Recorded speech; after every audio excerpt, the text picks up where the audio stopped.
You know, there are some people that have to fight sobriety every day. Every day they have to wake up and actively fight to stay in recovery. Then there are people that can just can just stop, and everyone's different. Everyone handles it differently. Everyone's path to sobriety is different. I myself know that is still in me. I know that if I went down that path again, I don't have another one in me. I wouldn't survive it. So yes, I feel like maybe, yeah, I'll always be an addict, but I'm never going to feed that addiction again. I don't really know where to start. To be honest, I've just been sitting here for like 15 minutes because I don't know in what direction I want to go, but I guess there's only one direction that we're going today. I'm struggling with alcohol.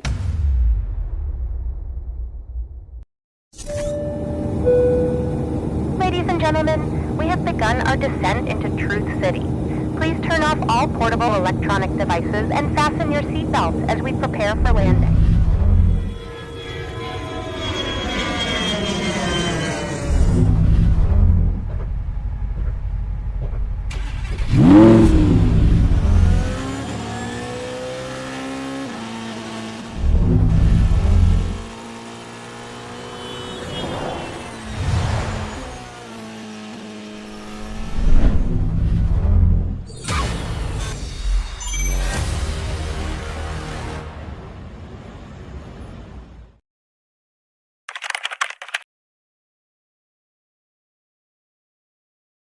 Welcome back to the channel, and if it's your first time here, welcome to Truth City.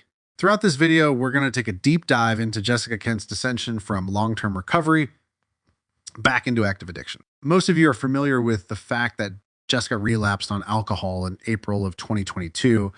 We'll delve into how Jessica transitioned from abstinence to non-abstinence-based recovery and how that transition gradually resulted in her consuming multiple narcotics, relapsing on alcohol, and submerging herself deep into drama and toxicity. In many ways, she had seemingly morphed back into the person she was during her 10 years of active addiction. And in hindsight, maybe we should have seen this coming. Jessica seemingly got increasingly complacent in her recovery after she got off of parole. That complacency started with distancing herself from the recovery community, laxing and discarding the rules and boundaries she set in place to maintain her recovery, and progress to picking up substances she's abused in the past. In my opinion, this complacency, along with experiencing trauma and struggling with mental health, seemingly resulted in her feeding the monster again, which is something we just heard her say she would never do. Jessica Kent has painted herself as an addict in long-term recovery and an advocate for the recovery community. She claims to have practiced abstinence throughout the first 7 years of her recovery. In reality, Jessica frequently expresses that she was only abstinent because she was forced into it after being arrested. She planned to start using substances as soon as she got off of parole, and that's exactly what she did. Except she classifies the narcotics and weed she consumes as her doctor-prescribed medications and claims she only uses these substances to treat her, quote, debilitating mental health issues, except, of course, alcohol, though she unsurprisingly has excuses for consuming that drug as well. However, in my opinion, Jessica wanted to consume substances because she was simply unhappy in abstinence and no longer wanted to be sober 24/7. She said it herself. She'd rather use substances to make her life manageable than be sober and miserable. Oddly enough, she still obsesses over claiming that she is in fact still sober and in recovery, and lashes out at anyone who says otherwise. In my opinion, she's just justifying her substance use under the guise of medication, though she has ulterior motives for wanting to consume the substances. We first need to take a brief look at Jessica's journey from active addiction to long-term recovery. There are many signs throughout this journey that give us insight, which allows us to truly understand how and why Jessica began reintroducing substances into her life and ultimately relapsed on alcohol. Throughout this video, we'll expose countless lies Jessica has told surrounding her substance use and how her complacency and her post-abstinence recovery, and inevitably her inability to control everything around her, fueled her spiral deeper into relapse and ended in her being the cause of her own demise. We'll also demonstrate how Jessica's life and behavior after her split from abstinence gradually started to look a lot like her life during her 10 years of active addiction. Full disclosure, I'm not sure about the current state of Jessica's substance use today. I haven't watched a new video since last year. It's honestly so hard to consume her newer content. She may have recently came out and said she's sober from alcohol, but even if so, I'm not sure how anyone could confidently believe a word that comes out of her mouth. Before we jump in, the use of this content is protected under the Fair Use Act. This video is for educational and entertainment purposes only. These are just my thoughts and opinions. Please do your own research and come to your own conclusions. Please do not leave mean comments on Jessica's videos. This content is not suitable for children. And finally, I advise taking everything Jessica says with a grain of salt. By now, it's clear that she has exaggerated the truth and flat out lied about a multitude of topics. For the sake of the subject, we'll assume she's being truthful in the clips we'll cover throughout this video. To understand how Jessica relapsed on alcohol and went from recovery to active addiction, we'll first take a look back at how Jessica went from active addiction to recovery in the first place. We'll start off by listening to Jessica briefly explain her childhood and how her addiction began.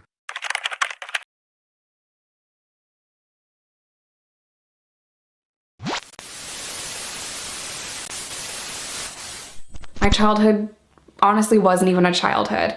It was very, very difficult, very unstable, and very rough. I recognized very, very early in life that we were poor. I grew up not having friends, not having an outlet, and always being afraid that I would come home from school and the house would be in boxes. I was a quiet introvert who would just read books by herself. I had no friends.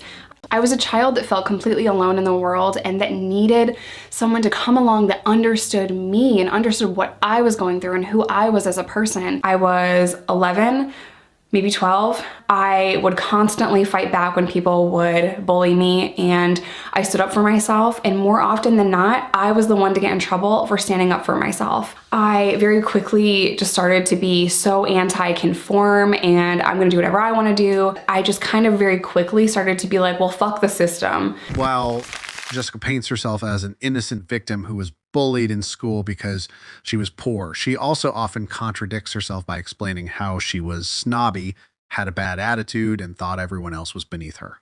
Another part of my brain thought, I am so much smarter than these kids. I'm smarter than these kids. I don't need to be in these classes. I don't even need to listen to the teacher. I got kicked out of class a lot because I thought I was smarter than the teachers. Jessica claims she was bullied, but ironically, she seems to have been the aggressor in some situations. Don't get me wrong, kids verbally attacking other kids is absolutely unacceptable. However, Jessica admits to getting into fights because she has a bad attitude. I didn't like being asked where I was going, what I was doing, what was wrong with me. I was so closed off and defensive. I had a chip on my shoulder. I had a lot of anger problems. I got into fights a lot because I had a bad attitude. And at least one occasion, Jessica admits to responding to kids laughing at her by physically assaulting another classmate. I was 12 and I was in like this English class, I want to say, and these kids were making fun of me, making fun of my clothes or some shit. Maybe my teeth. I have crossbite teeth. So that's always been a high, rate of bullying for me. And I was pissed. I was done. Like, I was so tired of kids making fun of me. I took a textbook and I threw it at this bitch's head. Right. I got kicked out of class for that because you can't throw textbooks at children. Wow. Jessica was at least 30 years old in this interview. You would think someone who claims to have grown and evolved would reflect on a situation like this 15 years later with regret and remorse. However, Jessica not only laughs as she recalls throwing a book at a 12-year-old's head for laughing at her clothes or teeth, but she also makes light of the situation and refers to that 12-year-old child as a bitch. You can't make this shit up. Now, let's not forget, up until this point, Jessica had never had a sip of alcohol or done drugs. Sober-minded 12-year-old Jessica was already violent, lacking empathy, reckless, self-absorbed, and defiant. And hearing her recall this story 18 years later doesn't exactly lead one to believe that she's any different now. Jessica continues the story by explaining how this situation led to her consuming alcohol for the first time. And I went to detention. And I met this girl there and we became friends almost immediately based on our mutual enemy. And I went to this girl's house after school, which is a big deal for me because I had no friends. I didn't like go to people's houses after school. She gave me a beer and I loved it. And I was really happy drinking this beer. And that kind of started my addiction. My drug addiction started when I was a really young kid. I wasn't quite 13 years old when I tried my first sip of alcohol. And I remember just finally not caring what people thought about me, and no one was bullying me in this circle, and I could drink and feel free, and I could feel comfortable in my own nerdy ass skin. And it was kind of like just a release and an escape for me. When I tried my first sip of alcohol, I felt good. I felt like I wasn't that shy, awkward kid. I felt like I could have a conversation with someone, and I felt free. And it was in that moment that I fell in love with alcohol. And alcohol is a drug, and that was the first substance that I tried, and I loved it. I loved to drink. Jessica's substance abuse escalated to the point where she was drinking and smoking weed first thing in the morning and throughout the day. She also alleges this got her into legal trouble, such as being arrested for drinking underage and possessing alcohol. Remember, take it with a grain of salt. So my daily routine as a teenager looked a little something like this. So as soon as my stepmom would leave, which was still too early for me to even go to school, I would go across the street, get my stash, smoke a little bud, do what I was doing, maybe take a couple shots of Jack Daniels. But I kept getting arrested for drinking underage, possession of alcohol, and they put me in counseling, and they made me go to drug and alcohol classes, and they really wanted to kind of take a deep look at what the core problem was. It wasn't just me not going to school, drinking, partying, using drugs, sneaking out, lying, skipping classes. It wasn't just that. Like, there was something going on, and they really did try to get to the bottom of that. Alcohol was Jessica's gateway into a decade-long period of active poly addiction. During this time, Jessica abused a variety of dangerous and illicit substances. I've tried everything from LSD to alcohol, everything from shrooms to heroin, meth to alcohol. I've tried everything. And I didn't really smoke crack. I smoked crack like one time. Anyway, slowly but surely, alcohol turned into pills. Pills turned into heroin. Heroin turned into meth. And I was a drug addict for like 10 years. We already covered how violent and aggressive Jessica was before she ever touched a substance. As you can imagine, she was much more violent while drunk and high. Who doesn't love a good I beat that bitch up story time? But I was so drunk and so crazy, there was no stopping me, you know? There was no stopping me from fighting everyone. I'm never the kind of person that's gonna scream at you and yell and act crazy. Like, if we're fighting, we're fighting. If I've made that decision in my mind that I'm swinging, I'm swinging. So I hit my ex in the side of the head. So I'm trying to get back through the door to go fight her. I'm super, super violent. I'm super crazy. I'm screaming. I'm yelling. Now my ex is already like, whoa, like he's trying to stop me, but there is no stopping me. There is no calming me down. I'm really, really, really drunk. I'm swinging. I'm trying to break everything that I can possibly find. Mid me screaming, I think I punched a wall, and I'm just super, super mad, super fuming. Like, there was like flames coming out of my face. So I'm hitting her. I'm so mad that I didn't get to fight her and that she disrespected me. So I stood up and I took my chair that I was sitting in and I threw the chair at this girl. We're yelling and we're screaming and we're fighting with each other. I think I broke his Xbox. I think I threw it against the wall, and I'm just really heated and I am just fuming mad. I'm pacing back and forth and I start throwing stuff. I'm in my friend's room. I'm throwing his shit. Like, that's how drunk and crazy I was. I lit her up and I punched her in the face a few times and she had fallen back. And I'm walking through it and I'm like, oh, hell no. I punch him in the face. He pushes me so hard. He pushes me up against the door. He grabs me by the throat, throws me down. And I'm yelling. I am mad. I have never been more mad. I don't even really like this guy. I had only been dating him for a couple of weeks, and he moved a little bit, just enough for me to get his ex by the hair. I pushed this door open and I threw her down, and there was a staircase right here. Now she is crying and she's screaming and she's obviously drunk, and I kind of fought with her for a little bit and she went down the stairs. Her bag that she had was full of all kinds of stuff. Her wallet, her keys. When she fell down the stairs, all that shit fell down the stairs too. I realized that one of my fingers was broken, and I don't even know how I did that. You know, I have no clue how I did that, how punching her in the face led to that. I was always so angry, always so quick to fight somebody and throw a punch, and maybe I was justified in punching Fred because he cheated and he was a douchebag. Immediately, they're thinking, you know, my ex maybe put hands on me or did something, which he didn't. It was all me. I threw the first punch, which I always did. Now, obviously, a lot happened throughout Jessica's decade-long journey through active addiction, and we're going to be referencing some of those stories later in the video, but I want to jump to Jessica's early recovery. We know how the story goes. Jessica was arrested while she was pregnant with her first daughter. She got locked up for a year and was forced into sobriety. Jessica's addiction destroyed the relationships between her and her family members. She was unapproachable, selfish and violent. Once Jessica sobered up, she was no longer blind to this reality, and she realized how much she disliked the life she built and the person she had become. At the end, I really started to hate who I was. I really started to hate the lifestyle that I had created. I started to hate how I made my family feel. I started to finally realize that everyone was walking around on eggshells. I started to realize what I have done, and I hated myself to the point where I couldn't even look in the mirror. I'm so grateful for that moment of clarity when I was able to finally see what I had done.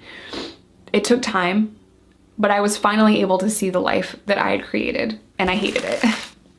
In early recovery, since Jessica was both pregnant and in prison, she was forced into an abstinence-based recovery, also known as white knuckling. I decided to get sober, and it was by force. I decided in a jail, pregnant with my daughter, that this is the last time I will ever use heroin. And that was the last time. They didn't give me anything for detoxing. They didn't let me have anything. So I just white knuckled it. And by the time I got out, I had 2.5 years clean, and I was done. I was done. I just decided that I was done. Once she got out of prison, she was on parole and therefore supervised. And she was also working to gain custody of her daughter. Therefore, she was pretty much forced into continuing to practice an abstinence-based recovery. I was in abstinent-based recovery for 7 years, but even prior to that, I was forced into abstinent-based recovery.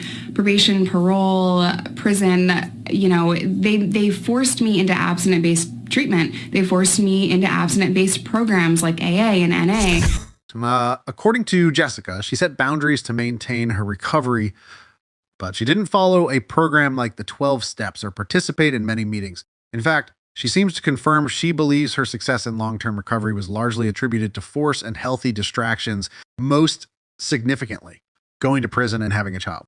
She had to abide by the conditions of her parole, which meant no drugs, and she had to stay sober if she wanted any real shot at gaining custody of her daughter. I did not get sober through a 12-step program. 12 steps was not for me personally. Did I go? Yes, I was court-ordered to go. But I got sober in a jail cell. And then when I hit the street, I got sober via abstinence. I had my first child while I was locked up. And my only goal, my only mission in life was to get that baby back. So I didn't want to do anything like against the rules. I didn't want to violate parole at all. I wanted to stick to the rules and just do everything they were telling me to do. I can't seem to make it past 30 days. Do you think you would have relapsed out of prison if it wasn't for your daughter? That's an amazing question. Yeah. Yes, I would have relapsed because I relapsed many times, you guys. But yeah, my daughter is the reason I'm sitting here right now. She's the reason that I'm here. She's the reason that I'm alive. In my opinion, throughout most of Jessica's recovery, she didn't, actually, focus on her recovery or addiction. Instead, she did the exact opposite. She distracted herself from recovery and addiction. She distracted herself with being a mother, raising a family, all of the focus points I just mentioned. And she did this until she looked up one day and she'd been sober for 5 years. For years after getting out of prison, I did go to 12-step meetings in my first year because that was a requirement to get my daughter. After that, I no longer went to 12-step meetings. I worked and I learned how to be a mother, and I built a relationship with my daughter. And then eventually I started my journey into my bachelor's degree, and I was working really hard, and year after year after year, my sober day would come and go, and I didn't even notice. I didn't even notice that my sober day came and went. my sober day would have passed by a month or two sometimes and I didn't know. And then when things kind of slowed down for me a little bit and I was able to kind of just look around and Reese and I had built a pretty good life, it was then that I started to realize I have 5 years sober. Like, damn, 5 years. I haven't even gone 5 days. I haven't even gone five weeks. I have 5 years sober. So it was just interesting how for years I didn't think about recovery or sobriety or 12-step meetings, but I just stopped using drugs. And I feel like my daughter kind of curbed that for me. She really saved my life. Those aren't the words of someone who focused on recovery. It's the words of someone who got sober, focused on rebuilding their life, and never turned back. And this is great for Jessica. It's great that she maintained her sobriety. It's great that she focused on her life and her children. It's beautiful that she turned her life around and built a good life for her and her family. The issue is that Jessica didn't exactly have much of a choice. She was under supervision for the first 7 years of recovery, including court-mandated drug tests. Therefore, she was forced into abstinence. She was forced to remain sober. If she used, she'd likely fail a drug test, go back to jail, and lose her children. To be fair, we always have a choice. I'm not trying to take her success in recovery from her. Regardless of the circumstances, 7 years of recovery is absolutely a giant feat and should be celebrated, no matter how someone makes it to that point. And people relapse while under supervision and working to get their children back all the time. Addiction is a monster, and Jessica staying sober and doing what she had to do is nothing short of amazing. My only point of mentioning it is that these points play a role in Jessica maintaining her recovery. And in my opinion, foreshadow issues following Jessica's release from supervision and transition out of abstinence.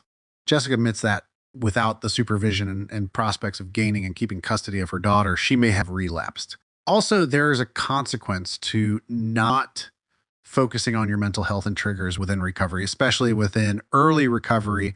And Jessica also shares that notion. In my opinion, many addicts in recovery make this same mistake. They get sober and then just go on about their lives. Some believe if they busy themselves enough, they won't even have time to think about using. Many feel that getting sober is the hard part. Now, I'm not saying getting sober is easy by any means, but the time, effort, and work that an addict must put into themselves after getting sober is really the hard part. Now, Jessica preaches this same sentiment, but she often contradicts herself when she speaks about her recovery, just like the previous clip I played. It sounds like Jessica put in a lot of work into her external life, her children, her schooling, her family, her job, which would ultimately become her YouTube channel. She says it so many times, she built the life she wanted to live. But did she truly do the internal work? Did she chase recovery like she chased addiction, or did she think she could outrun her addiction by running just as fast in the opposite direction? Has she been in recovery building internal tools to heal her trauma, learn coping mechanisms for her triggers and combative strategies for the urge to use? Or has she simply been in a sort of long-term limbo, sober, and simply hoping she wouldn't be triggered enough to feel that urge to use again? Unsurprisingly, this path almost always leads to relapse. And in my opinion, that's exactly what happened to Jessica. And Jessica seems to confirm that she did not put the work into her recovery like she thought she did. When Jessica was faced with a huge trigger and life stressor, her urge to use resurfaced. That was what it was for me. My daughter gave me a purpose, and I built bonds and connections outside of the drug world in Reese and in my daughter and his family, and I had support around me, and I never even thought about using until Riley was born, our second daughter. And I had extreme postpartum depression, and in that moment I realized depression is my biggest trigger. And then I started to really be more self-aware. Do you still think about relapsing even though you've been sober for so long? Not every day, but when we had Riley, I had extreme postpartum depression. Riley's about to turn 4. But I had extreme postpartum depression and I wanted to use so badly to make that go away. And it was in that moment that I realized my depression is my biggest trigger and I need to start asking for help and support. Luckily, Jessica was still on parole at the time, so she was still under supervision. She also had the ability to understand her thought process was slipping into dangerous territory and she needed to ask for help, which definitely shows growth and she should be proud of that. Urges will resurface when we have major life triggers, especially something as impactful and serious as postpartum depression. My only point mentioning this is to get across my point that by not initially focusing on recovery, Jessica may have missed the opportunity to give herself the tools to better deal with triggers in times like this. And without those tools, had she not been under supervision, who knows what she would have done when faced with the urge to use while in such a vulnerable and deeply depressed state. Jessica would soon be put to the ultimate test when she was released from supervision. Would Jessica continue to choose sobriety when that choice was no longer being made for her? Spoiler alert, the answer is no. Now, many recovering addicts who practice abstinence believe it's the only way to maintain sobriety. Jessica was no different. She not only shared this narrow view of recovery, but she was condescending, judgmental, and rude to those who did not choose abstinence as their recovery path, including claiming those who were on medically assisted treatment were not sober. Jessica expressed these beliefs in the early days of her channel. However, Jessica erased every trace after her views changed, and she had been called out for her dangerous rhetoric and actions bashing medically assisted treatment. We only know Jessica held these beliefs and expressed these views because Nicole has explained several times how she did not like Jessica early on because of her judgmental views toward those on medically assisted treatment, and because Jessica has 2 videos on YouTube where she admits to. I remember in my early days of sobriety, now I have 7 years sober. In my first year of sobriety, I would see other people like get out of jail and come back, and I'm like, I gotta focus. I'm like, geez, like I wish I had the chance to relapse and have a good time. Why can't you just stop? I don't understand. That was like my baby self, my baby in sobriety. I was also condescending to people in my past. Like, I did it like this. Why can't you just do it like me? Like, because everyone's different. Everyone doesn't have a path. So I waited a long time until I changed my mindset. But I am guilty of judging Suboxone too because I had a bad experience with it. But just because I had a bad experience with Suboxone does not mean it's not going to save some people's lives. A lot of you on here are on medical assisted treatment, right? Is that MAT? A lot of you. And I love hearing that. I love hearing that you're doing well with it. I saw it on the other side. I saw it in prison. I saw people abusing it in prison. And that kind of just gave me a bad taste in my mouth towards it. But since getting out, I have seen so many people living beautiful, amazing lives on it. You know, and if that's your path, do you, boo. Do whatever it takes to get sober and stay alive. Notice how Jessica claims she only expressed these views when she was a quote-unquote baby in recovery. We know this is a lie, since Nicole recalled Jessica expressing these feelings on her YouTube channel. With that being said, before we move on to the end of Jessica's abstinence, I first want to discuss 2 turning points that highlight a growing complacency within Jessica and signal a change in her recovery journey. These 2 points were occurring while Jessica was still claiming to be abstinent. Now, we just discussed a clip of Jessica explaining how her views of recovery were once narrow, and she was judgmental and rude to those who didn't follow the same recovery path as her, which was basically abstinence. At some point after Jessica's views about recovery changed, Jessica began doing 2 things. She began arguing with the recovery community and lashing out at those who were repeating those exact same narrow-minded and judgmental views Jessica once believed about sobriety, equaling abstinence.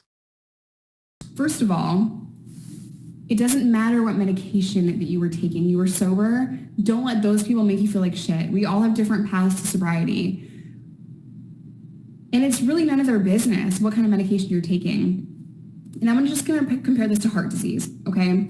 So you would never tell my dad, who had a stroke a few years ago and is on heart medication, you'd never tell him like, oh my God, Jim, where did you get this? Don't take that. You're not really alive if you're on heart medication. You're not, like, no, you would never say that, right? So never say to an addict that they're not sober because they're on a medication to help them get sober. It's none of your business what medication that person takes. So if you heard people judging you for that, maybe those people can just get out of your life. You don't need that kind of negativity, especially if you're an addict trying to rebuild your life and get your life together. We've already gone through so much. We've already endured so much pain that we don't need that judgment. You know what I mean? And I'm so sorry that you go through that. I'm so sorry that other people have made you feel like crap about it, but just know people make me feel like crap because I'm sober, and people tell me every day that I'm going to relapse. I get that same judgment. And at this point, I just laugh about it because they so wrong, though. Yikes, girl, that last part aged like milk. Along with Jessica frequently discussing her changing views on abstinence and defending non-traditional forms of recovery, she made another subtle change that in hindsight was also indicative of a turning point in Jessica's recovery. If you've been watching Jessica for a few years, you know that the outro phrase she used to close her videos with had always been "stay safe, stay sober." At some point along the way, Jessica changed her outro phrase to "stay safe, stay sober," whatever that looks like to you. Intro and outro phrases are used to brand content because Jessica continued to implement this new outro and frequently discuss her feelings of toxicity within the community surrounding paths to recovery. To me, it was clear that Jessica's content branding was shifting from abstinence to something else. Therefore, I felt that the outro change wasn't Jessica simply opening her mind to other paths of recovery. It was a sign that Jessica's own recovery journey had shifted to something that did not fit the traditional definition of sobriety. These changes seem to be a turning point in Jessica's recovery for several reasons. First, it highlights the beginning of the rift between Jessica and the recovery community, a rift that would eventually separate the two entirely. Second, in my opinion, it foreshadows the end of Jessica's abstinence and ultimately the beginning of her relapse. Now, we're going to move into the end of Jessica's recovery, which ironically begins with the end of Jessica's abstinence-based path to recovery. And that begins with Jessica breaking her abstinence by beginning to use cannabis.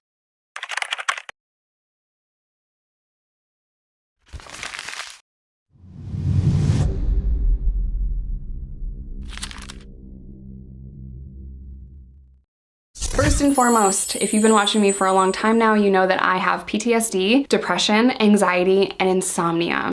My insomnia has been the biggest struggle in my recovery, I would say, followed very closely by depression.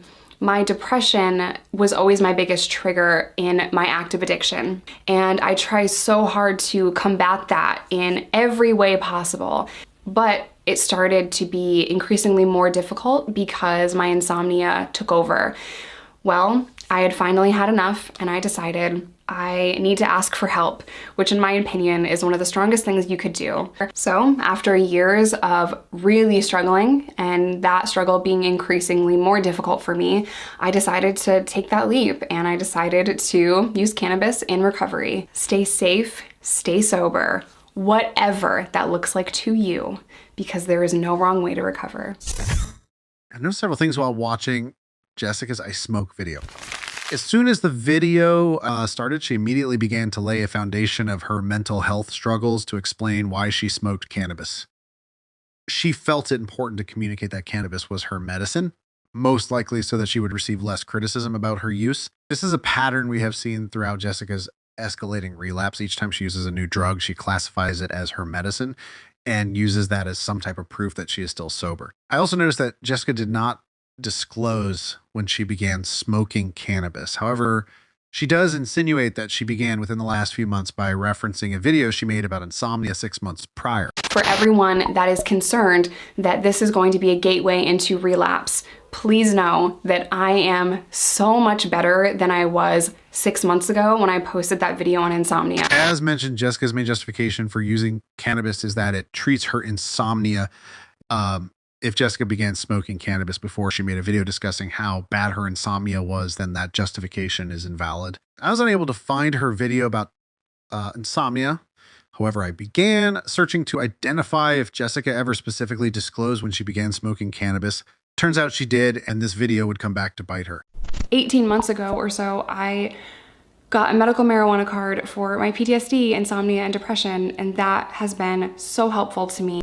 And then this means that Jessica had already been smoking cannabis for at least 3 months before she posted the video claiming her insomnia was so bad.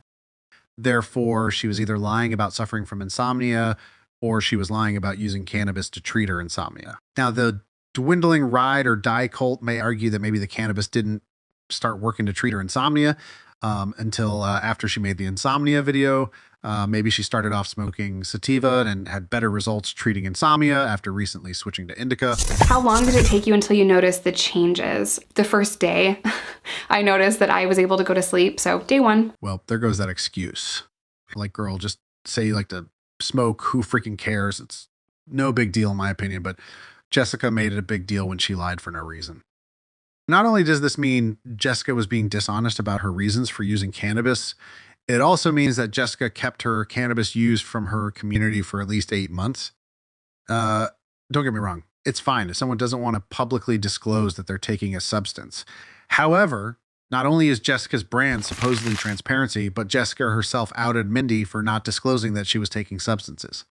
She told people not to support Mindy or buy her products because she felt that Mindy was taking advantage of and exploiting the recovery community by not telling them what substances she was taking.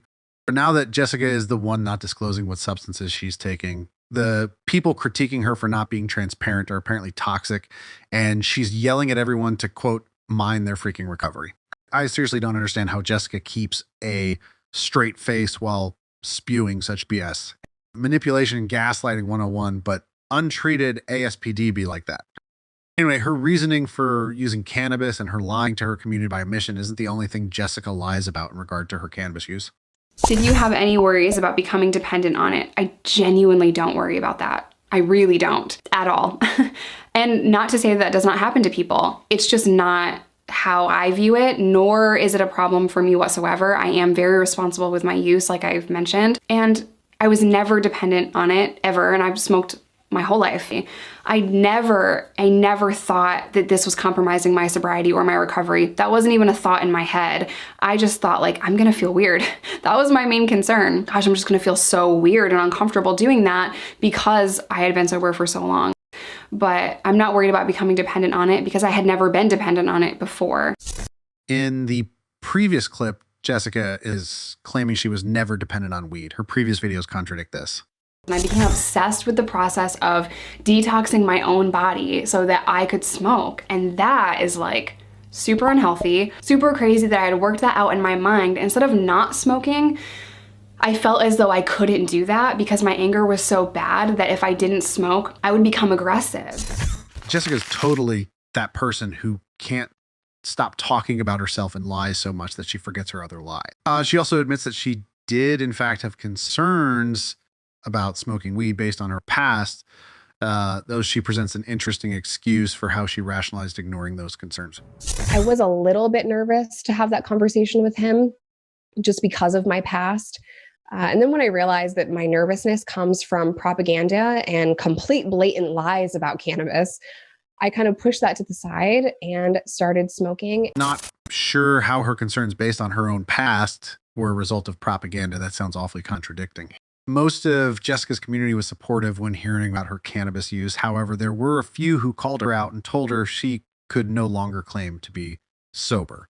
As per usual, Jessica got defensive and was clearly annoyed at the comment. So you're no longer sober.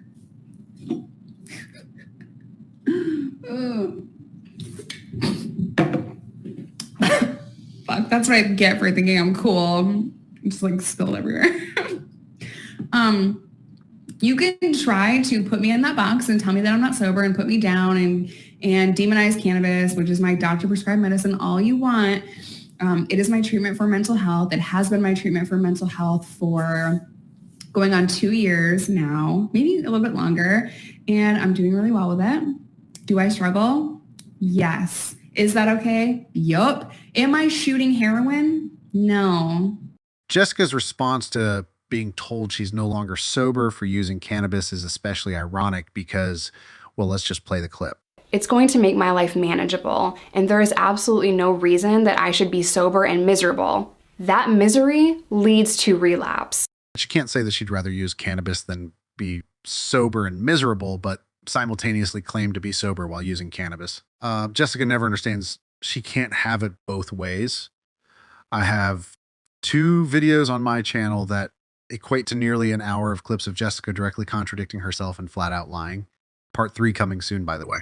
While Jessica had previously admitted to drinking once or twice a year, after she began smoking cannabis, She would no longer provide answers to questions about whether or not she drinks. Your rationale for not answering the question was that she somehow felt people were only asking her if she drank to justify their own desires to consume alcohol.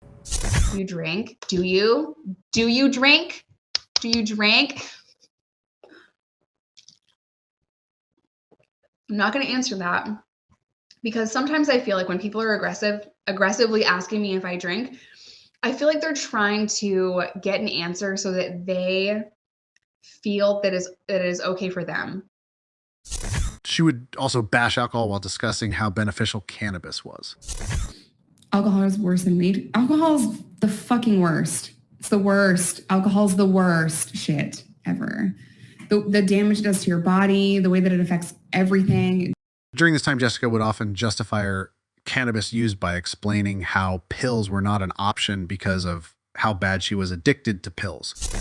And while for some people, antidepressants and sleeping medication are an invaluable tool, I had always known in my soul that that was not the path I wanted to go down. Finding something that works for me was so important. You know, like I said, I didn't want to go to pills because I have a very hard time being responsible with that. That clip is especially ironic considering some of the next substances Jessica would begin consuming.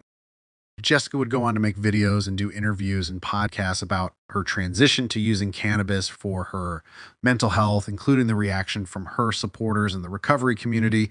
Throughout many of Jessica's interviews, she would rant about how she believed the recovery community was toxic.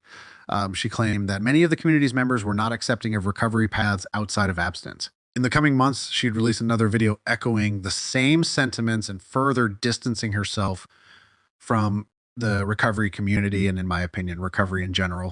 Within about 5 months of Jessica telling her community she smoked, she released a video titled "I Don't Care About Being Sober Anymore." Jessica released this video after another content creator, CG Kid, released a video on the same topic. Jessica explained his video resonated with her and influenced her to make her own. In CG Kid's video, he discussed how he no longer felt he ever truly fit the box of an addict because he had the ability to stop using when things got what he considered to be bad enough. And he did not want his life to be centered around the idea of sobriety. And he did not want the judgment and self-ridicule that came along with using substances as an addict. I used to be really uptight and into being sober, and it was a really important part of my life. And now I honestly don't care about being sober at all. Honestly, if I miss a day of yoga, it would be just as detrimental as if I had a beer. It doesn't really matter to me. Even just a year ago, my sobriety mattered. And I had people coming at me about being prescribed a prescription medication, which I agree is an addictive substance. And I totally get their concern. Very few would come at me like it was like a chance to attack. I mean, I wanted to believe so bad that I was powerless over substances because I wanted to belong. Freedom of choice is a relative concept, but I do have it. I'm not powerless over a substance. I'm not going to create this self-fulfilling prophecy that if I have one drink, I'm guaranteed to go off the edge. You know, and I think putting that much weight on drinking and tying my identity to it or using anything is honestly just not how I want to live my life anymore. And I had to change. And I had to build a sense of self, and I had to separate myself from that. That's why I really just don't care about it anymore. I practice abstinence purely for the fact that it doesn't fit my current lifestyle. My purpose used to be sobriety. Now my purpose is just living life and getting the most out of it. And drinking keeps me from doing that. From my understanding, Jessica could relate in the sense that she had also been ridiculed for using substances as an addict. She no longer cared about the term sobriety. She was no longer abstinent and like CG Kid. Jessica also desired to focus on life and her mental health instead of being sober.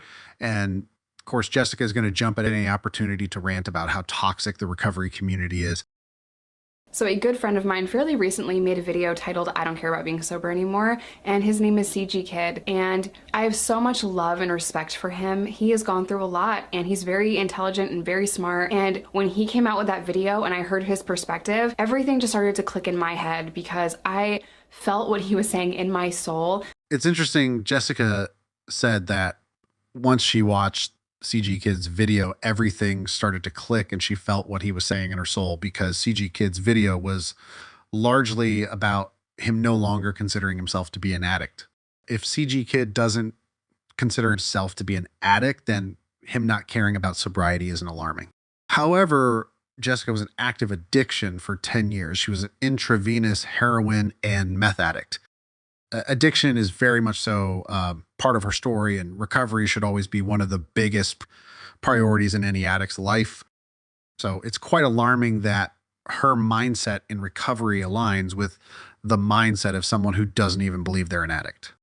So definitely go check out that video on his vlog channel, because it's from the heart and it's real. It's a real part of those of us in recovery not wanting to fit in somebody's box that they've determined what recovery is. So I don't care about being sober anymore. And when I say that, I mean, like, I don't care about that word. And the reason why I'm saying that is because there is so much toxicity in the recovery community. I get judgment and stigma and shame on every single platform that I'm on because I use Schmeed to medicate my mental health, but I've also had a lot of love and kindness. And I get a lot of questions. And almost every single day on YouTube and TikTok, I see questions that say, how can you say you're sober when you smoke weed? How can you say that you're sober if you're doing it this way? How is this sober? Sober is refraining from all substances. And although I don't necessarily agree with sober means abstaining from every single substance,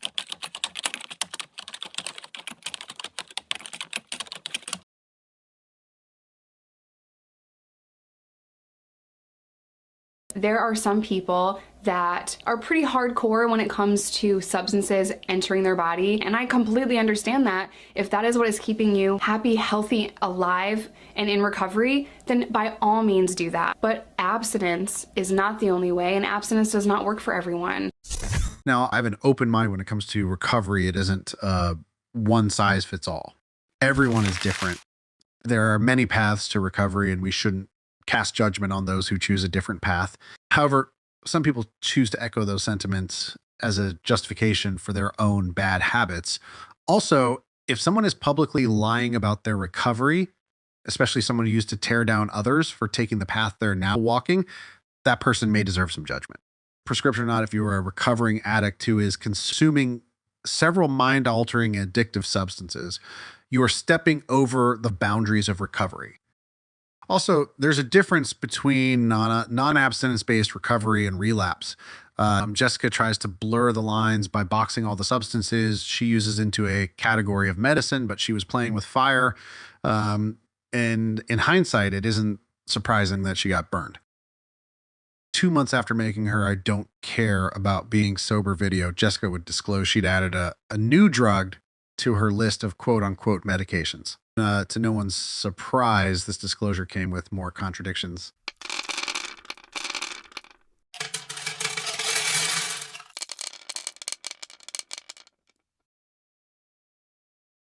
My new diagnosis is going to require me to take medication.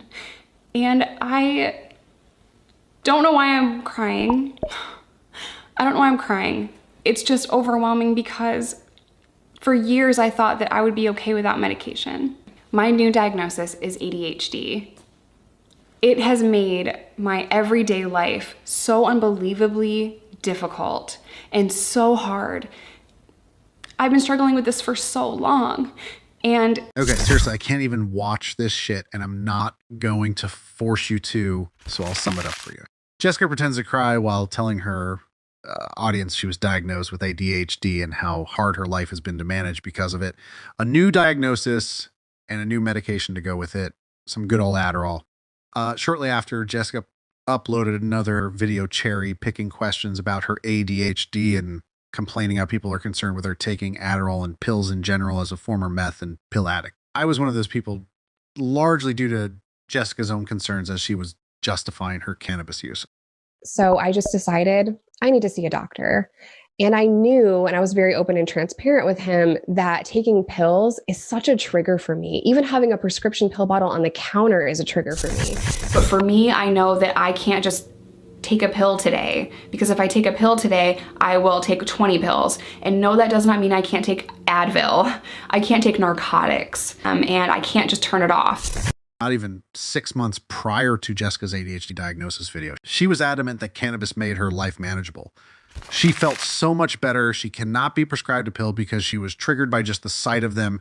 She knew in her soul she can't take them responsibly. And she does not have the ability to turn off her impulse to binge and abuse pills. Now, all of a sudden, she had quote unquote debilitating ADHD, and binging and abusing pills is no longer a concern because the pills are doctor prescribed. I don't think that's how it works, but I digress. Between the self-victimization, lies, and contradictions, I knew there was another side to this story. I decided we'd hear from an unlikely source who was a friend of Jessica during this time. I will circle back on this topic later in the video. I'm now going to segue into what Jessica believes to be her official relapse. This is the end of Jessica's journey in long-term recovery and the beginning of her battle with alcohol abuse, which in my opinion is still ongoing today.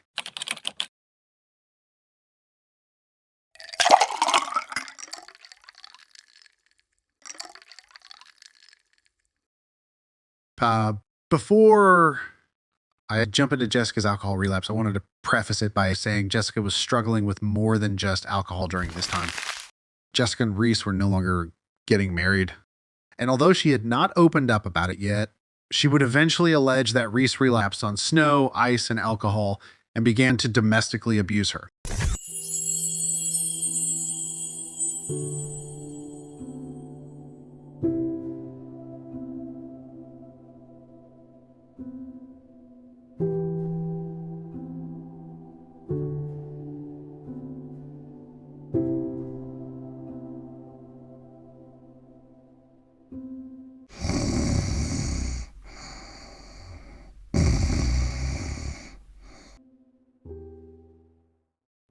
I don't really know where to start. To be honest, I've just been sitting here for like 15 minutes because I don't know in what direction I want to go, but I guess there's only one direction that we're going today.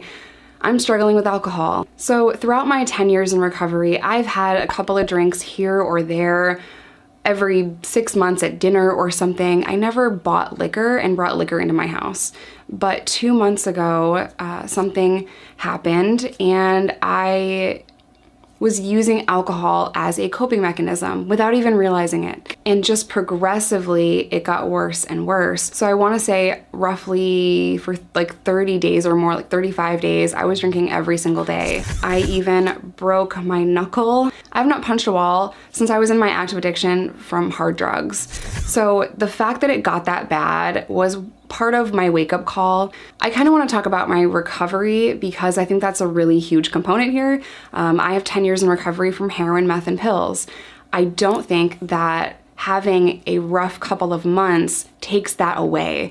And I know a lot of people want to put addicts in this box, right? They want to say like, oh, if you had a drink, you messed up your 10 years of recovery. Like, no, that 10 years does not go away. I don't lose that time. That 10 years means something. That 10 years is something that no one can ever take away from me.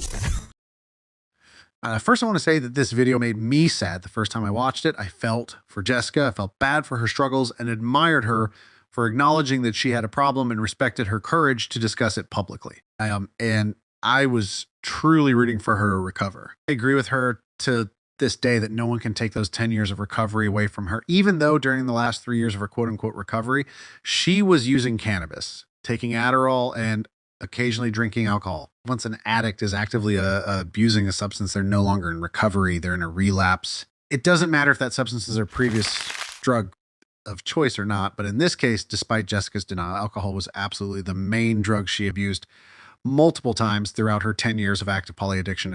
I had been sober for about a month from heroin, but I was like binge drinking every single night, like blackout drunk almost every single night. It got to the point where my boss took away my ID and he's like, you look 10, good luck buying Jack Daniels. But again, like I am 20 and I'm binge drinking alcohol all the time and all the decisions that I was making were just not in my own best interest ever. If you don't know by now, everything Jessica does is meticulous. So the fact that she titled the video, "I'm struggling with alcohol," instead of "I relapsed on alcohol," was a red flag. That, combined with the way she was downplaying her previous abuse of alcohol, was a clear indication that she wasn't truly ready to stop. Now, many people were supportive of Jessica. Her community showed her love and encouragement, though many of them were concerned for her well-being. Her audience grew even more concerned when she released her follow-up video titled, "I'm Still Going to Drink." I am not going to beat myself up if I have a drink. I won't live like that. I won't focus all my energy on alcohol when the problem is much deeper. So right now I'm focusing my energy in working out what I'm going through in my life with my therapist. So once my mental health is back on track, alcohol is not going to be an issue. What is always going to be an issue, I think, is my broken knuckle. I have no desire to use drugs. It's not going to make me go back to my old ways. My old ways are dead. I'm a boring mom that had a rough couple of months. Boring mom who had a rough couple of months would turn into a reckless lying mom who had a rough couple of years. In my opinion, the point of Jessica's follow-up video was to simply control the narrative. This time she couldn't exploit the usual, this is my doctor prescribed medication excuse. So instead she downplayed the severity of her relapse. Jessica believes she's some type of smooth manipulator, and her manipulation worked for a long time and still works on some of her audience. However, addicts can't bullshit addicts. Jessica received a lot of criticism after releasing this video, rightfully so. Her audience seen straight through her, the red flags were hard to miss, and it was blatantly clear that her addiction was speaking for her. After releasing the follow-up video, Jessica claimed she felt she was misunderstood in it. 95% of the comments were so positive and encouraging, so I decided to make another video about it. And I felt really misunderstood with the second video. It's like, girl, no, we understood you loud and clear. You want to continue drinking and you don't see a problem with that. And that in itself is the problem. In Jessica's active addiction, she abused alcohol to the point of getting belligerently drunk and violent. She even admitted that she was kind of an alcoholic, but that it wasn't her drug of choice. Was not an alcoholic. Kind of. I mean, other people would probably call me that, but that wasn't like my drug of choice. Newsflash, alcohol doesn't have to be your drug of choice for you to be an alcoholic. Like we previously discussed earlier in this video, Jessica would get blackout drunk and become aggressive and violent. I was like binge drinking every single night, like blackout drunk almost. And I got really, really drunk one night, and I had just started dating this guy. We will call him Fred. So one night I'm at the bar, I am hammered drunk. Like I am so drunk. Fred jumps up. I see that there's a girl next to him in bed, and I'm walking through it and I'm like, oh, hell no.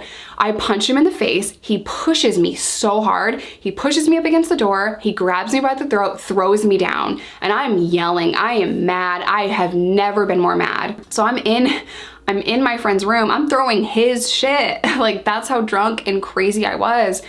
I don't care.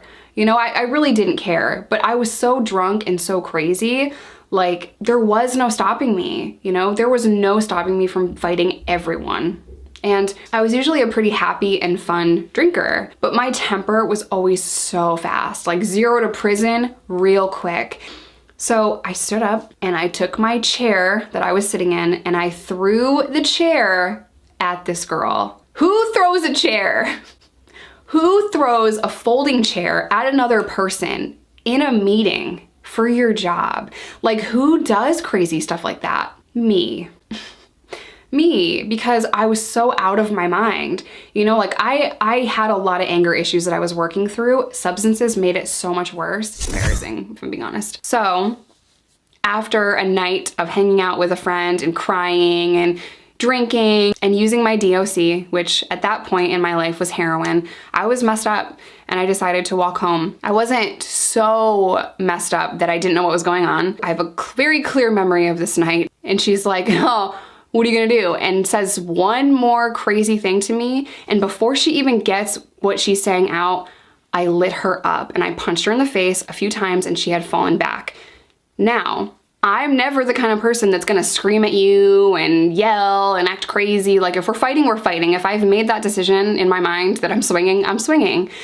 So I'm hitting her and I realize like she's drunk. Like there's no fight. The fight lasted 90 seconds probably. You know, it was pretty fast. I realized really quickly that she was not gonna get up, that this is over, that she's too drunk to fight. You know, she didn't even get one swing in. When I got home, the adrenaline started to kind of wear off and I realized that one of my fingers was broken. And I don't even know how I did that. You know, I have no clue how I did that, how punching her in the face led to that, but it did. And I was like, oh shit. Like this. Okay, quick side note. I have a hard time believing anything Jessica says, but I really have a hard time believing this particular story.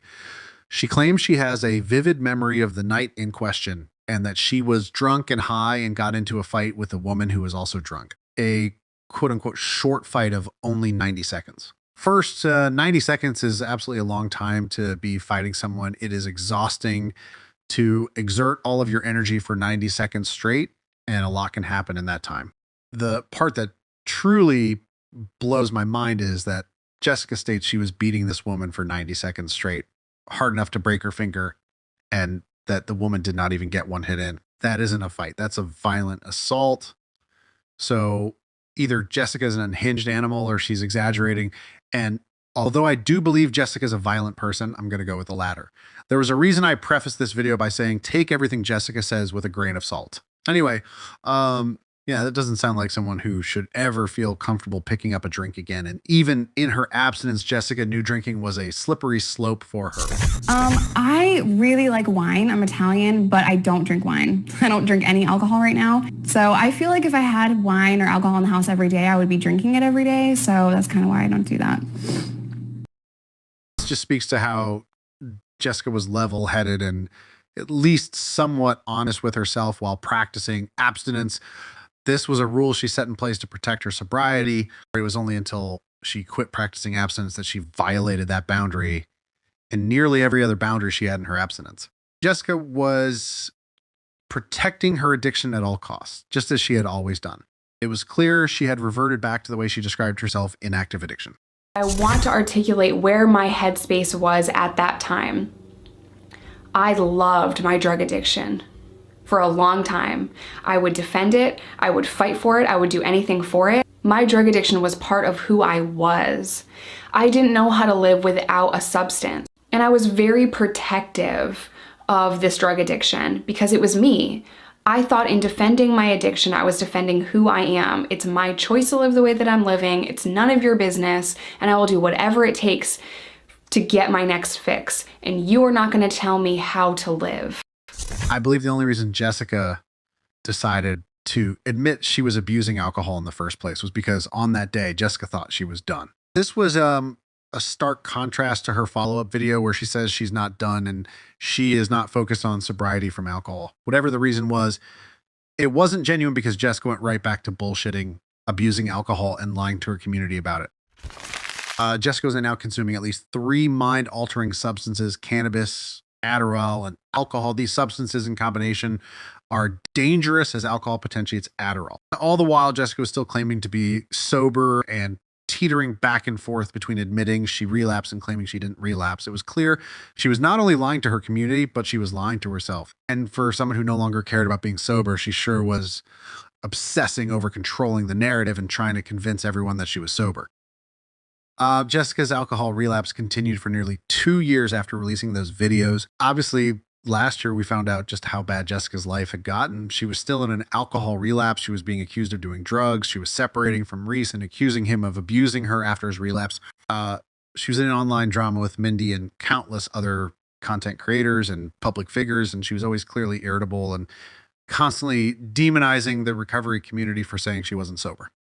During the drama with Mindy, Jessica frequently filmed herself smoking a nicotine vape. I'm going to vape these days. Should be stressful out here.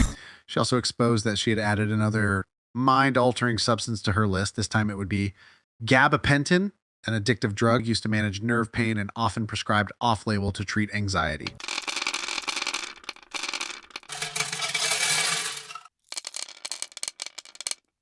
And although it's no one's business what medication I take, I'm going to tell you, I take Adderall and I take gabapentin.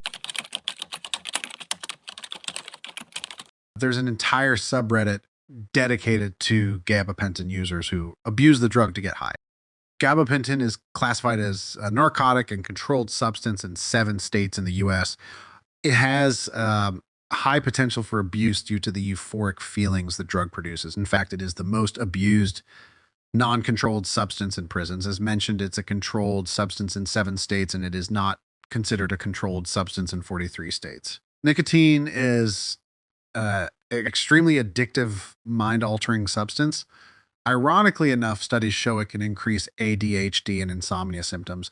Alcohol can also aggravate ADHD symptoms and cause insomnia. I'm not saying nicotine is some hard drug. No one cares that Jessica vapes. The point is that Jessica described her ADHD and insomnia as debilitating disorders that will ruin her life while dry crying at the realization of needing pills.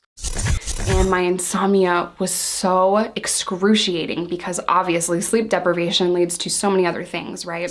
I have debilitating ADHD. It's severe. If I don't take my medication, I really can't function in the same way that everyone else can. She specifically justified her substance use as her doctor prescribed medications that were treatments for those debilitating mental health disorders. Yet she uses multiple substances that increase the symptoms of those disorders. Also, if Jessica's mental health was so debilitating that she had to reintroduce narcotics into her life just to manage it, she probably should be seeking treatment for her antisocial personality disorder instead of ignoring it and pretending it doesn't exist. I'm just saying, if her mental health is as debilitating as she claims, it isn't far-fetched to think an untreated personality disorder is probably why, but I digress. As previously mentioned, an unlikely person would disclose the alleged reasoning behind Jessica taking Adderall, and it had nothing to do with ADHD.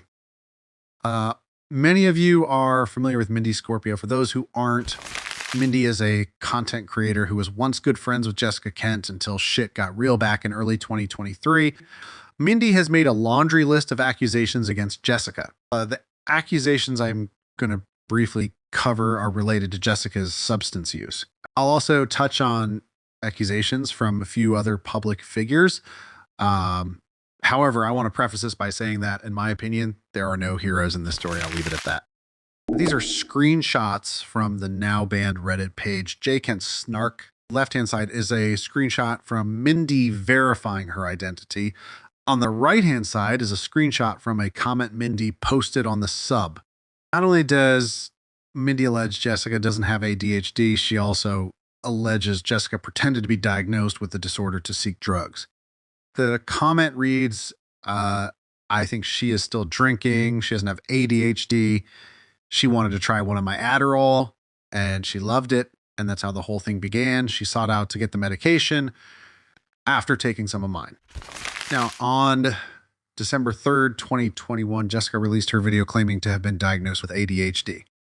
Interestingly enough, Mindy was in Chicago visiting Jessica less than 1 month before that date. And that means the timeline checks out. That would mean Jessica was allegedly illegally obtaining and abusing Adderall and pretending to have ADHD to conceal her drug use when she released this video. With the gift of hindsight, we can see how Jessica was manipulating and gaslighting her community, a community of recovering addicts, into emotionally and financially supporting her drug abuse. Not only that, but she was also aggressively lashing out at anyone who was questioning her quote unquote sobriety, knowing damn well she was in an active relapse. And that insight allows us to put into perspective how manipulative Jessica really is.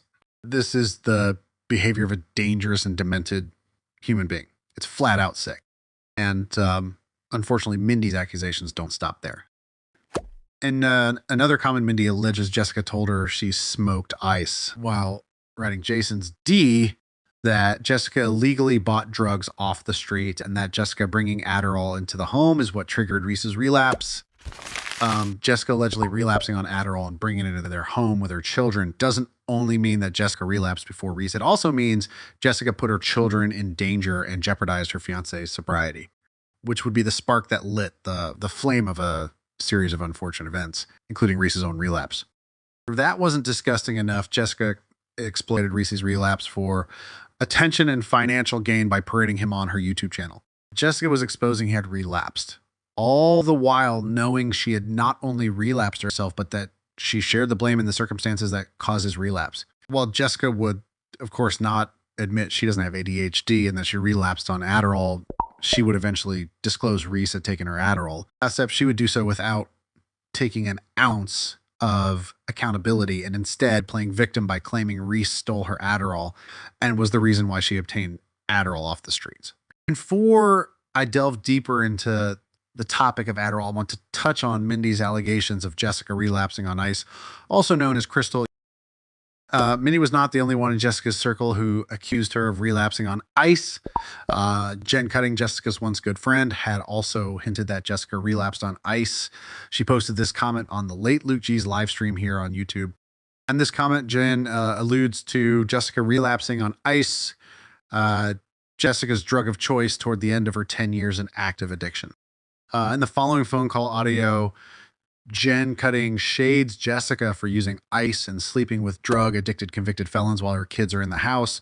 She also accuses her of not knowing what recovery is. And Jess, she just blatantly lies to people and is completely out of her fucking realm of knowing what real recovery really is, and makes 30, 40, 50 grand a month, and then has the audacity to be like, just shitty. You know, I just don't get it. I barely make the bills every month. Usually, actually, I don't. And I'm, you know, it is what it is. I'm sober. I have my child. I'm around people who are in active addiction all the time and convicted felons. That doesn't mean I sleep with them. And I surely don't have them come back to my house when my child is home. And I definitely don't have people come to my house to detox while my child is here. And I also don't have prostitutes come over. And I'm a huge supporter, huge fan of sex workers because they're great people and a job is a job. I still don't allow that around my underage child. Listen, at the end of the day, if you haven't done anything wrong, you don't have to backpedal. You don't have to do anything because you have the truth and righteousness on your side. You don't have to speak up. You don't have to say anything. You don't have to do anything because the truth will always prevail. That's not the case here. Yikes. Interestingly enough, Jason Forrester, Jessica's husband, admitted that Jessica told Mindy she was going to hit the ice pipe and ride Jason's D, and Jessica admitted to illegally obtaining Adderall. Though they provide interesting excuses for these topics. Here's a phone call from Jason and Nicole where Jason defends Jessica's alleged ice pipe D-riding festivities. What the fuck? The best thing you could do is do your own thing and be your, like, I'm telling you, man, because Jessica is going to get herself in trouble because she's fucking doing stupid shit. She knows. But she's not doing nothing wrong, though. She's not doing drugs like that. She's not doing all this shit. She made a comment to fucking Mindy about something, and it was like a joke, you know, like, I'm gonna go fucking do this and ride a dick or some shit, you know, and everybody took it to the fucking next level. The next thing you know, it's fucking in the air, and then everybody's like, what is this? What is that?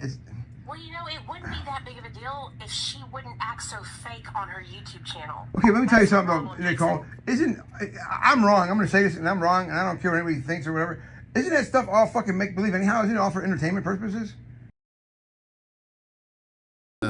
Yeah, do what you will with that one. Jessica's excuse was that she illegally obtained Adderall because Reese was stealing her. I know you guys have questions about me buying Adderall off of the street. That's just not the reality of the situation. I had a friend here or there give me my own doctor-prescribed medication just out of the kindness of their heart. Like, here, you know, I have a couple extra. You can have them. I'm sorry he took your stuff again. And it was just a friend helping a friend. Jessica can try to manipulate her audience by minimizing her actions all she wants. I don't believe her. But either way, the fact of the matter is that Jessica obtained drugs illegally and she could care less. She claimed the recovery community was toxic and not accepting of her quote unquote recovery journey. And after distancing herself from the recovery community for years, she proclaimed that she was no longer a part of it. Every single time I talk about my recovery, people online say that I'm not in recovery. And the more I'm pushed out and ostracized from the community, the less I feel like a part of it, you know? So I really don't identify with, I guess. I'm really not in the recovery community. I will help y'all. I love y'all, even if you hate me. This was a huge blow to Jessica's audience because she built her channel off of the recovery community, the same community that she's been bashing, insulting, and separating herself from. Naturally, people felt disrespected and disappointed. People also felt frustrated because we knew Jessica was still abusing alcohol and she refused to admit it. In fact, she used her supposed healthy relationship with alcohol as justification for why she doesn't agree with the people telling her she isn't sober and in recovery. I will never be abstinent. I will always use cannabis for my mental health. I will always take my doctor prescribed medication for my mental health, and I will drink occasionally.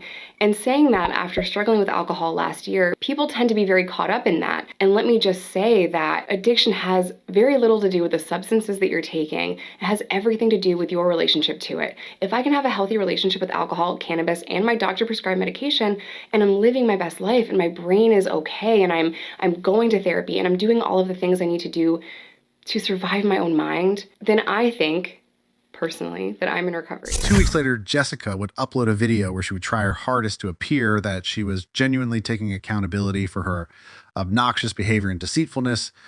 While that was far from the case, Jessica would finally admit she was still abusing alcohol. What I wasn't honest about is my struggle with alcohol, and I wasn't even honest with myself. Because I want to believe that I can make it back to the place where I would just have a drink or two at dinner every 6 months and I was okay, but I don't think I'm anywhere near that. This is exactly why the recovery community was calling Jessica out.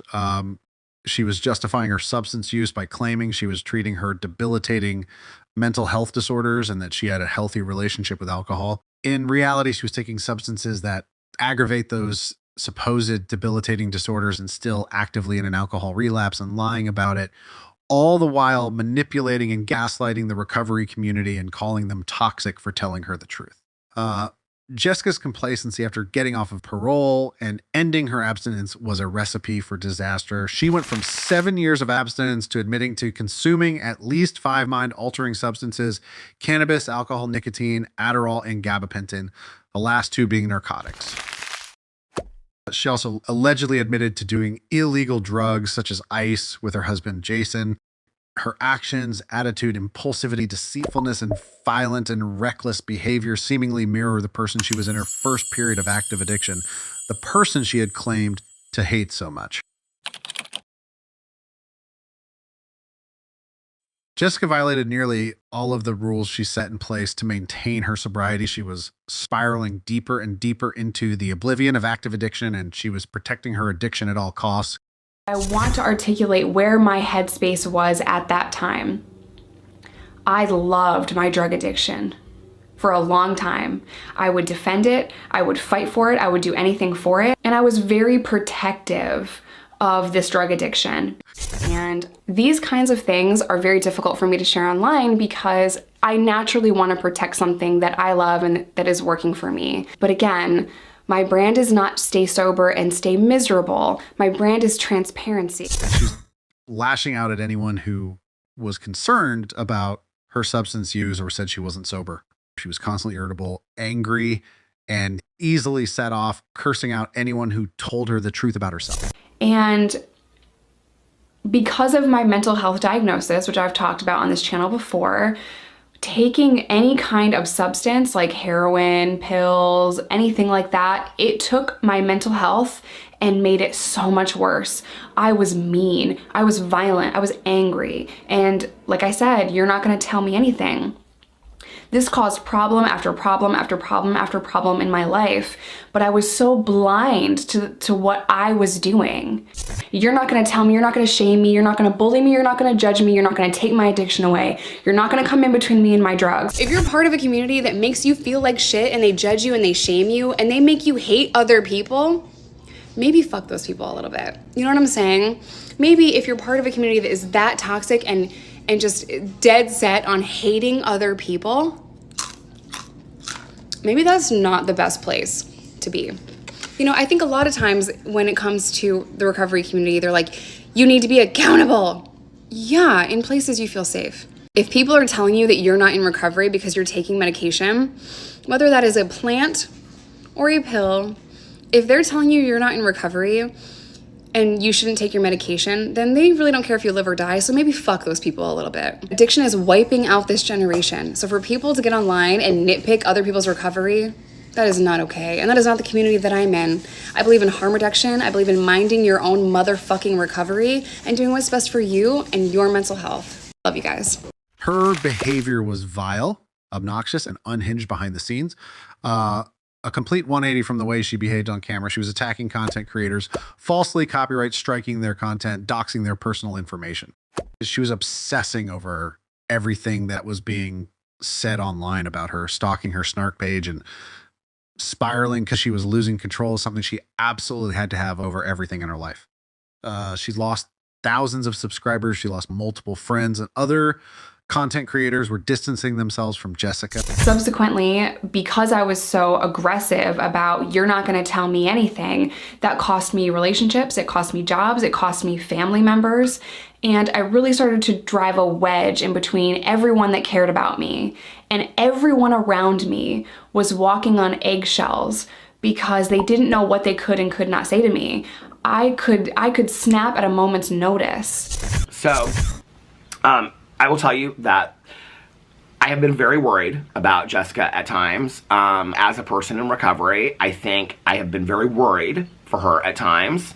There have been moments that I have reached out to her because I was worried about her and maybe some of the choices that she was making and things that she was saying. I will be honest with you. There was a point that I stopped watching her. I couldn't support what I was seeing going on. I couldn't continue to endorse it, and it was too painful for me to watch. This was at the point where Jessica was going through some very difficult times with her ex. And so she reached out to me because she was getting a lot of comments about it, and people were saying things because she was making videos about it. What I realized was it was garnering her a lot of views, okay? And I said that to her. I said, are you doing this because of the views, or are you doing this because you want your audience to know? And she stood behind the fact that she felt like her audience really wanted to know what was going on with her, which might be true. I don't know. She was like, you know, what do you think that I should do? And I said, I think you should shut it down. I think you should make it very, very clear that going forward, I'm not going to talk about this anymore. And she was like, well, that was really good advice. I really appreciate that. And I said, go back to what you were doing. Go back to what you love, because this is too much for you. You can't handle it. Oh, I'm so thankful. I really, really appreciate it, blah, blah, blah. I looked about 2 days later. She said she was going to make one last video and that was going to be it. I looked about 3-4 days later. She had uploaded like 3 videos talking about it. I was like, she didn't want to hear it. She didn't want to listen to it. That's how I feel about it. I don't watch her videos. I don't engage in the drama. I don't know about the drama. I wish her all the best, I really do. But I can't engage in that. I can't, you know, for me, it just seemed to me that she just couldn't stop talking about it for some reason, and I had to stop listening to it, and that was the choice that I made. Another example of how Jessica's current life mirrored her life in active addiction was that Jessica was constantly minimizing her drinking and substance use and denying that she had a problem. In fact, she often proclaimed the people telling her she wasn't sober and in recovery were the people with the problem. A long time, I didn't think I had a problem. I thought, if you're gonna tell me how to live, you have a fucking problem. I don't have a problem. It just makes me, you know, mad. It really just makes me mad, and it makes me question who is really sick. The person that drinks sometimes, but they beat a heroin addiction, the person that uses cannabis for their PTSD, mental health, insomnia, whatever, or the person that is hateful and angry and bitter and screaming online that person isn't in recovery. Who is really sick here? Jessica believes that anyone who expresses that they disagree with the notion that she's sober and doesn't agree with her publicly normalizing substance use and recovery is screaming at her and being toxic. In reality, she was the one yelling at people where she was allegedly actively hanging around drug addicts and drug dealers to the point of telling Reese how powerful her name is in the streets and how she is the queen and calming down violent men high on meth is her superpower. This person that we're going to be talking about, he was very, very masculine, but had kind of a feminine name. We'll call him Terry. It was apparent that him and his girlfriend were heavy meth users. And there were a couple situations where I was able to de-escalate his anger. So he would stay up for days, and then on day like 5 or 6, it would turn and things would get kind of violent.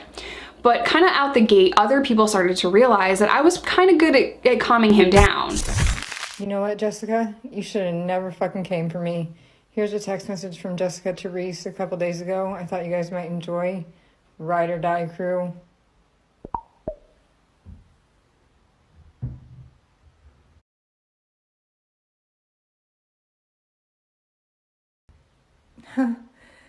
And I have some more shit. She was in a relationship with Jason, a man who was actively in ice relapse. At like 20, the boxes were pretty. That's it. Is this person attractive? You know what I mean? No, that's not even what's important in my life now. I need someone that is not smoking meth, probably. Yeah. Until this last time, I will not talk to someone that is on drugs. This is Jessica and Jason's marriage certificate. Jason gave it to CJ Baker.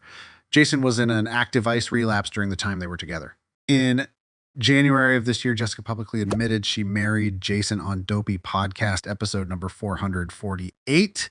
If you're interested, check it out. I won't include the audio because the video is not on YouTube and use of the content is not covered under the Fair Use Act. It's possible she has talked about it in another video since then, but I have not seen a new Jessica Kent video since last year. In the podcast, the main parts of her marriage story mirror what Jason said, except Jessica claims Jason pretty much tricked her into getting married and she thought it was a joke. Yeah, so believable.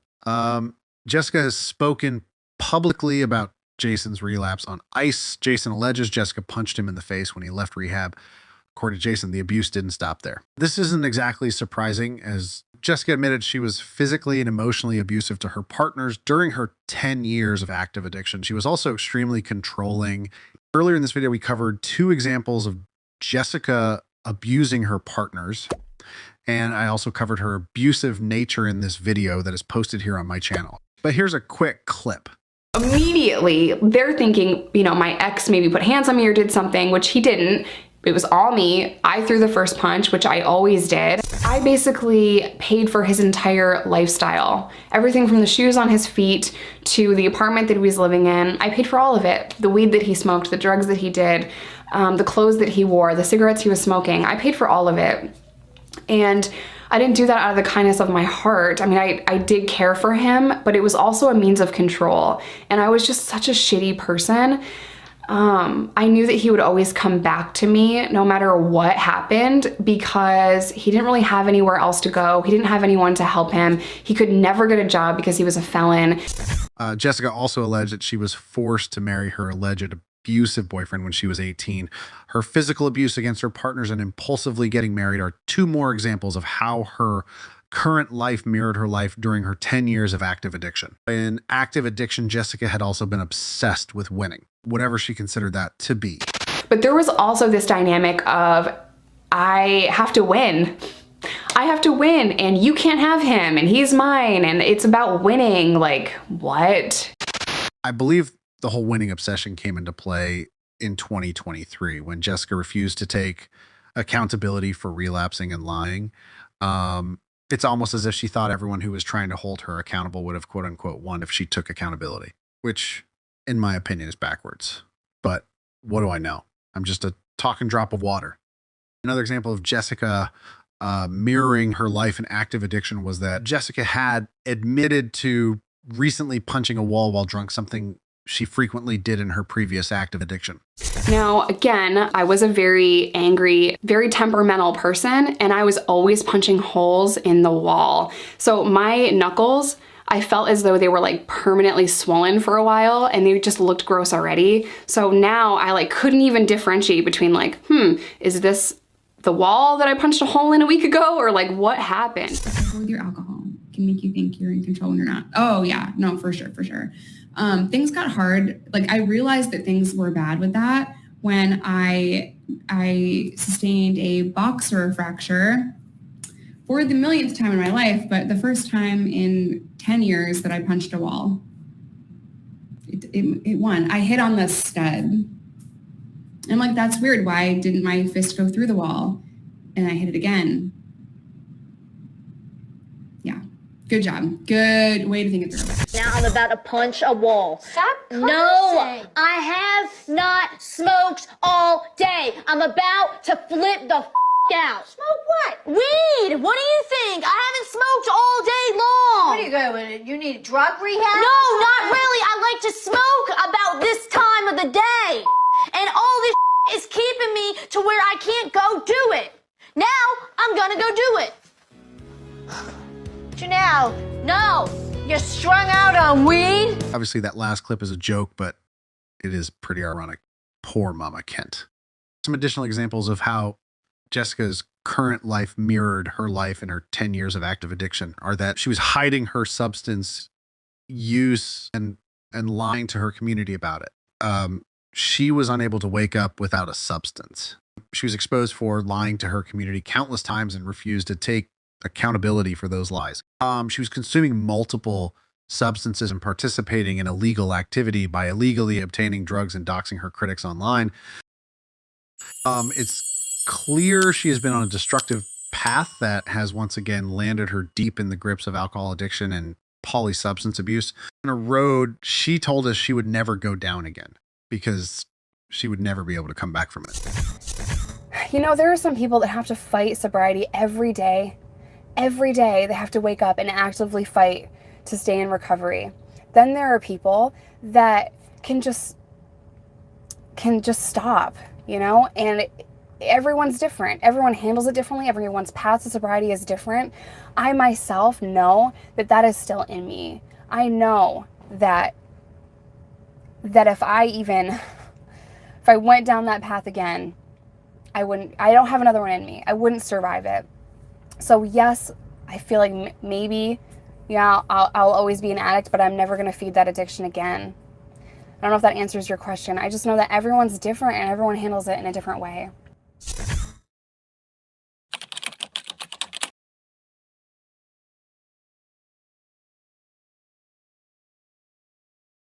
In 2019, Jessica truly never thought her or Reese would ever relapse. And I believe this speaks to the mindset Jessica began to develop in the later years of her recovery.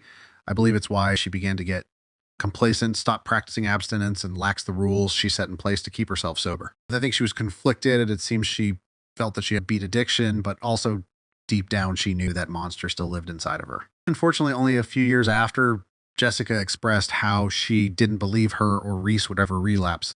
They both ended up relapsing within months of one another.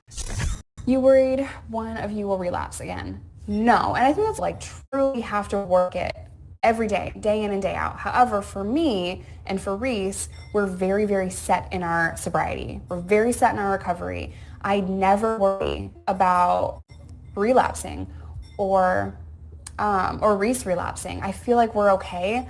And if I was ever feeling anxious or ever feeling like I wanted to use, I would let Reese know immediately and I would reach out for help.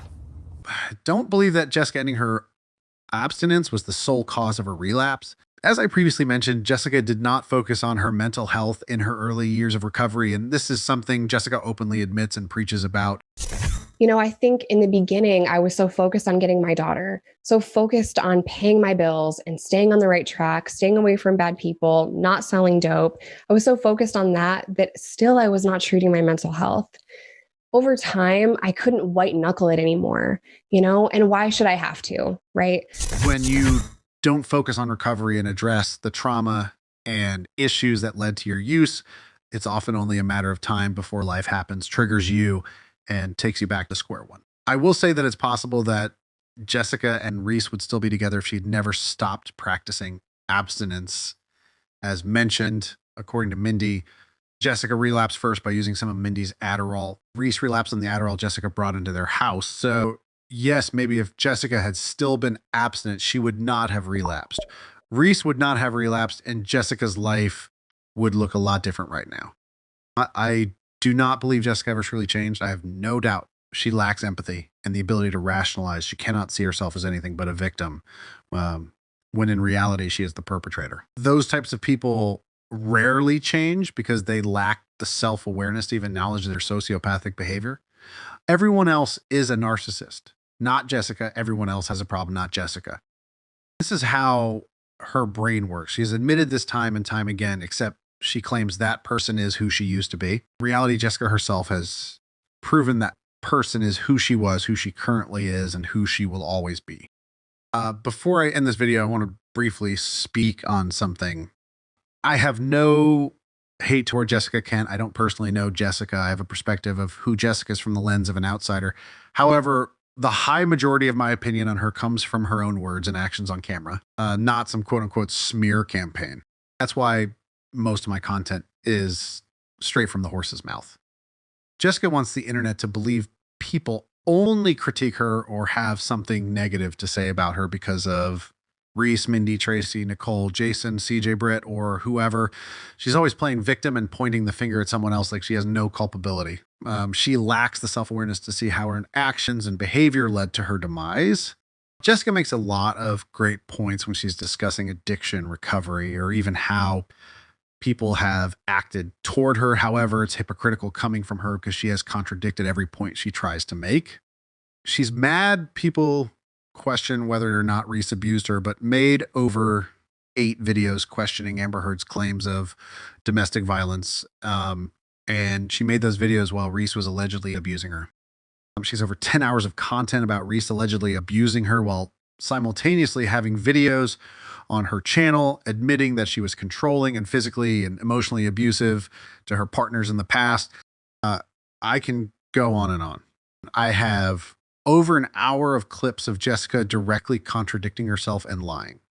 None of that information came from a smear campaign. None of that information came from a drama channel. All of that information came from Jessica's mouth. There are some people who make videos about Jessica because they hate her.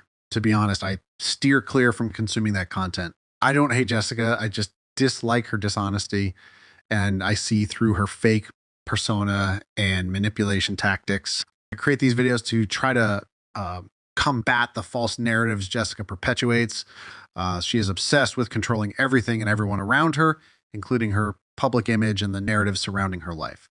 She's taking advantage of good people. We have to make an effort to combat her efforts with the truth. The recovery community deserves that. Anyway, I'd love to hear your thoughts. Until next time, keep it real and protect your peace.